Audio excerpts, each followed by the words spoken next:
દહેગામમાં પર્યુષણ પર્વ નિમિત્તે તપસ્વીઓની શોભાયાત્રા નીકળી 16 ઉપવાસી તપસ્વીઓને પારણા કરાવ્યા।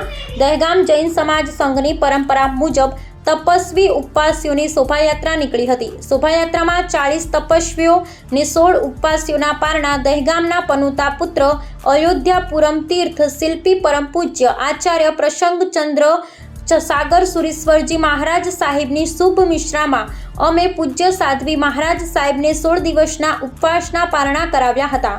અયોધ્યાપુરમ તીર્થ શિલ્પી પરમ પૂજ્ય આચાર્ય પ્રસન્નચંદ્ર સાગર સુરેશ્વરજી મહારાજ સાહેબની શુભ નિશ્રામાં પૂજ્ય સાધ્વીજી મહારાજે સાહેબને 16 ઉપવાસના પારણા કરવામાં આવ્યા। ત્યારબાદ તપસ્વી જિજ્ઞાબેન બિપિનભાઈ શાહ પરિવાર તરફથી સૌ તપસ્વીઓના પારણા કરવામાં આવ્યા। દહેગામ જૈન સંઘમાં 40 જેટલી તપસ્યા થઈ હતી। આજે દહેગામ જૈન સંઘની પરંપરા મુજબ તપસ્વીઓની ભવ્ય શોભાયાત્રા દહેગામના વિવિધ જાહેર માર્ગો પરથી નીકળી હતી, જેમાં દહેગામના પ્રાચીન શ્રી મુનિશુવ્રત સ્વામી ભગવાનના જિનાલયથી પ્રારંભ કરી જૂના બજાર, ઓવડા ગાર્ડન, મહાવીર સોસાયટી, દાદાવાડી જિનાલય, અનુરાધા સોસાયટી, એસટી ચોક, Sardar shopping centre, municipal high school, Barotwada થઈ પ્રાચીન જિનાલય પૂર્ણાહુતિ કરેલ બાદ જૈન સમાજવાડીમાં સ્વામી વત્સલ્ય રાખવામાં આવ્યું હતું।